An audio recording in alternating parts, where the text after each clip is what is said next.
Hi, నేను సత్య సాక్షి. కలిసి చేద్దాం భోజనం, వదిలేద్దాం గోరోజనం అంటున్నారు హైదరాబాద్కు చెందిన నరేష్ అనే రచయిత, వ్యాపారి. ఆయన రీసెంట్గా తన ఇంట్లో ఉన్న పని వాళ్ళతో కలిసి, పనివాళ్ళు అదేవిధంగా తన డ్రైవరు వీళ్ళతో కలిసి భోజనం చేశారు.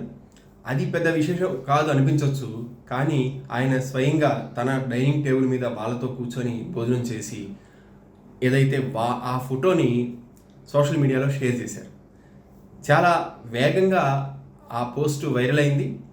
చాలామంది అతను ఏదైతే తన పని వాళ్ళను కూడా తన సొంత వాళ్ళగా తనతో కూర్చోబెట్టుకొని భోజనం చేశారో దాన్ని అందరూ కూడా ప్రశంసించారు. అయితే ఆయన తన పోస్ట్లో ఏం రాశారంటే, నేను ఇది ఎందుకు చేశానంటే ఆ ఫీలింగ్స్ పోవాలి, అంటే వివక్ష అనేది పోవాలి. ఖచ్చితంగా పనివాళ్ళు అనేటప్పటికీ వేరే చోట భోజనం చేయాలి, వాళ్ళు మనతో కాదు, మనతో సమానం కాదు, మన కుటుంబ సభ్యులు మాత్రమే మనతో కలిసి భోజనం చేయాలి అని మనం అనుకుంటాం. చాలామంది మా పని వాళ్ళని కూడా మీ ఫ్యామిలీ మెంబర్స్ అలాగే చూస్తాం అంటారు, కానీ అనడం అంతా కూడా ఏదో పెట్టే వరకు లేదా జీతాలు ఇచ్చే వరకే ఉంటుంది, కానీ ఆ డిస్టెన్స్ అయితే పోదు. సో ఇదే విషయాన్ని ఆయన ప్రస్తావిస్తూ, నిజానికి మా పని వాళ్ళు నేను ఇది చెప్పినప్పుడు చాలా సంకోచించారు, వాళ్ళు ఇష్టపడలేదు, వద్దండి మీతో ఏంటి మేము కలిసి భోజనం చేయడం అని చెప్పేసి చాలా ఇబ్బంది పడ్డారు.